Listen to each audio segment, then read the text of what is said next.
PT Permapasindo terbuka kegiatan usaha utama, bergerak dalam bidang aktivitas perusahaan holding, real estate, aktivitas kantor pusat dan aktivitas konsultan manajemen lainnya. Jumlah saham yang ditawarkan, sebanyak-banyaknya 435 juta saham atau sebanyak-banyaknya 20,00% dari modal disetor. Harga penawaran Rp120 sampai dengan Rp145 per saham. Perbandingan waran seri 2:1 jumlah waran seri, sebanyak-banyaknya 217.500.000 waran seri atau sebanyak-banyaknya 12,50%.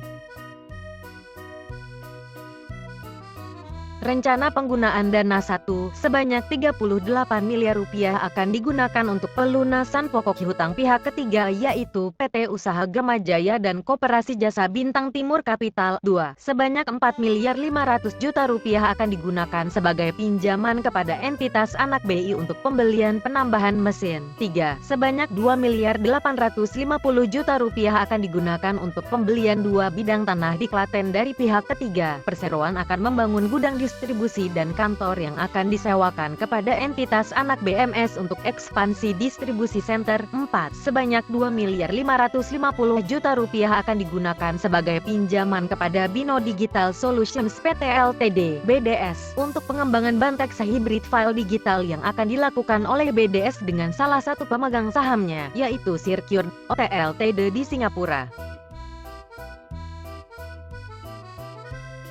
5, sisanya akan digunakan oleh entitas anak BMS dengan skema pinjaman shareholders loan untuk modal kerja, seperti membeli dan memperbanyak stok barang di cabang agar ketersediaan availability barang optimal dan berefek pada meningkatnya omset BMS, serta untuk modal kerja operasi perseroan seperti gaji, listrik, transportasi, dan lain-lain. Sementara dana yang akan diperoleh dari hasil pelaksanaan waran seri akan digunakan oleh entitas anak BMS dengan skema pinjaman shareholders loan untuk modal kerja, seperti membeli dan memperbanyak stok barang di cabang agar ketersediaan availability barang optimal dan berefek pada meningkatnya omset BMS.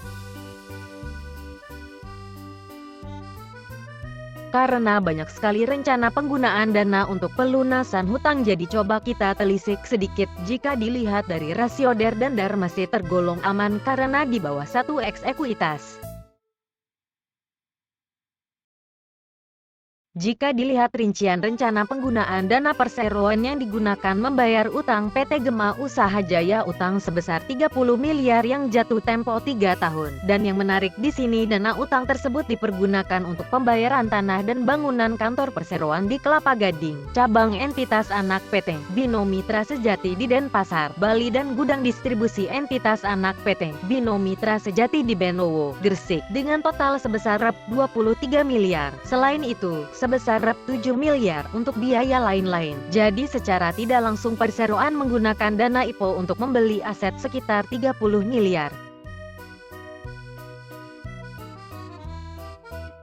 Dari sisi aset cenderung stagnan dan mengalami penurunan sedikit di tahun 2020. Dari sisi ekuitas juga cenderung stagnan. Begitu juga pada liabilitas. Hal itu mungkin akibat dari pendapatan yang negatif pada Desember tahun 2020. Dilihat dari atas, kas aktivitas operasi tidak pernah negatif walaupun di investasi dan pendanaan banyak yang negatif, tapi total kas masih positif setiap tahunnya.